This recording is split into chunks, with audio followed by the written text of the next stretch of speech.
Is your environment a reflection of who you want to be? Will the people, ideas, and habits that are surrounding you and influencing you every day help elevate you to the next level on your growth journey?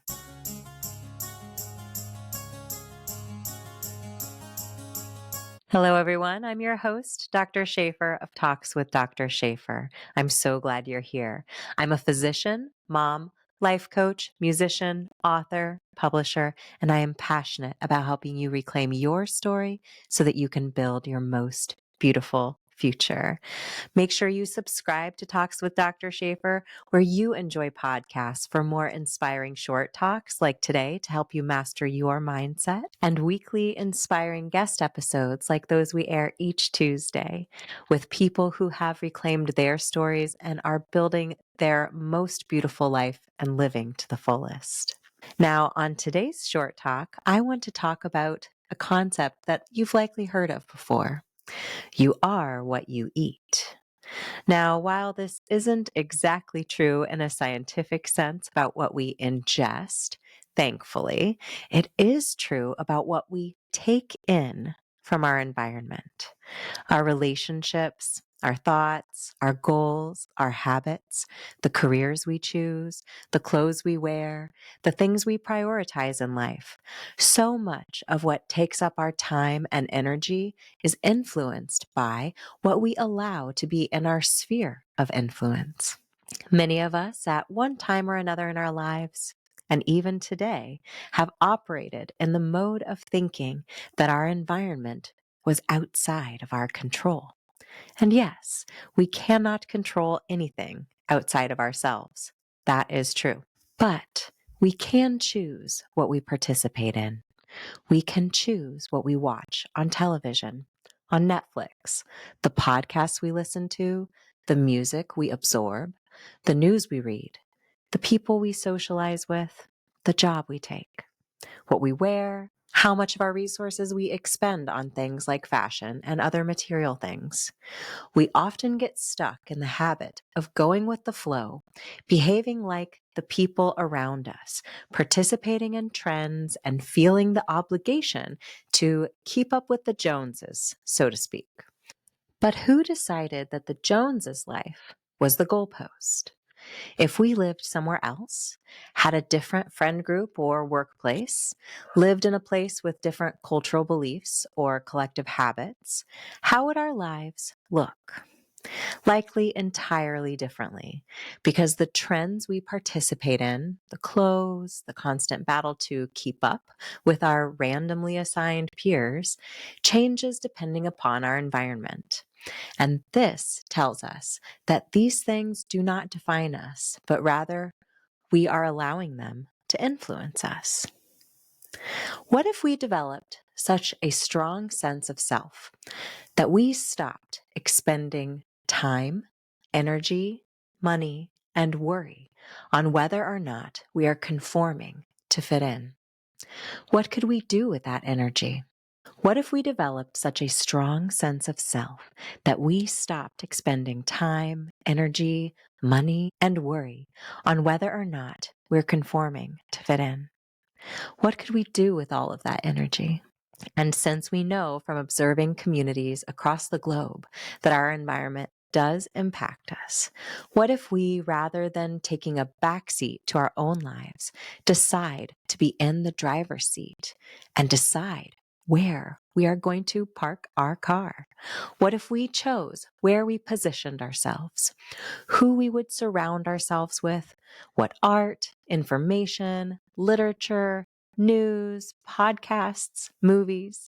What would we expose ourselves to if we chose deliberately? And what impact would that have on our lives?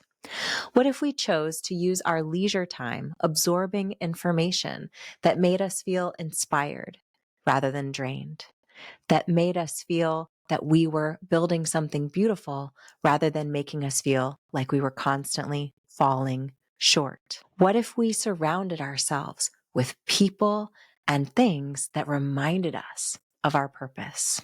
As we have discussed before on Talks with Dr. Shafer, we as humans have mirror neurons in our brains, and these serve all sorts of purposes, including helping us learn new skills through observing them being performed by others, processing information about our physical senses and where we are in the world and how we interact with it, and helping us to understand one another and process one another's emotions, leading to empathy, connection, and also signaling us really important information that can keep us safe, whether from danger or safe and accepted within our communities historically. Now, if we are immersing ourselves in an environment that is modeling isolationism, is reinforcing feelings of being misunderstood, alone, less than, unsafe. All of this input, especially when compounded by multiple sources and without a source of resilience to expose us to another way of seeing the world, it is easy to begin to accept this narrative about the world and the people that live in it. And as we have discussed before, once the brain develops beliefs or cognitive biases, it then becomes really difficult to change our mind. The only way that we can do so is to expose ourselves to information consistently, deliberately, to help expand our ideas, challenge limiting beliefs, and learn things about the world that we hadn't been exposed to. Not because they aren't true or don't exist, but because they don't fit in the framework of that belief system that does not wish to be challenged in our current environment. The longer we stay in environments, the more we start to blend into them, to absorb them, to take on their beliefs as our own, for better or for worse. The question is, do the values and beliefs of our inner circles truly align with ours? And do they align with our vision of who we are growing into for the future? If you are finding yourself feeling like your life is ill-fitting, perhaps your nervous system is telling you that going along with the ideas, habits, and beliefs of this environment does not fit you anymore. Just like a pair of jeans, you can't really fake it. These things are going to cut into your waist, metaphorically speaking, until you finally admit that they no longer fit and get a new pair. The thing about committing to growth and development is when we recognize the discomfort of something not fitting, that's the time to take the risk and stay on our path of growth. Not reacting to shrink ourselves back down, to try to stay small enough to remain where we are. Because part of life is growth. If you can't grow where you are, you must go where you can grow. Your life depends on it. Are you feeling growing pains? Is your environment a reflection of who you want to be? Will the people, ideas, and habits that are surrounding you and influencing you every day help elevate you to the next level on your growth journey? If you're listening to this show today, I know you're invested in your growth. I know this is important to you.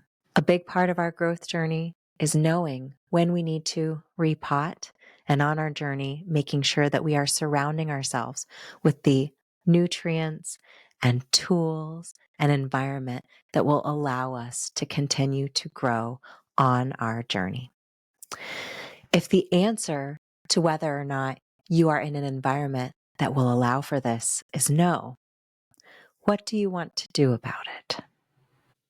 I hope this short talk on Talks with Dr. Shafer has been helpful. I would love to hear from you about experiences where you understood that you needed to change your environment and how you went about doing it. I'm sure you could inspire someone else on their journey as well. Thank you so much for being here, storytellers. Until next time, stay safe and take care. I'll talk to you soon.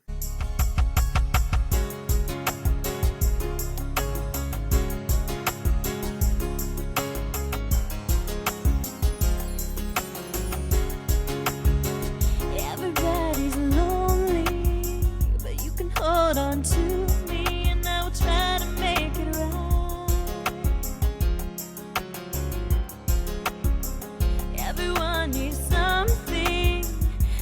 be that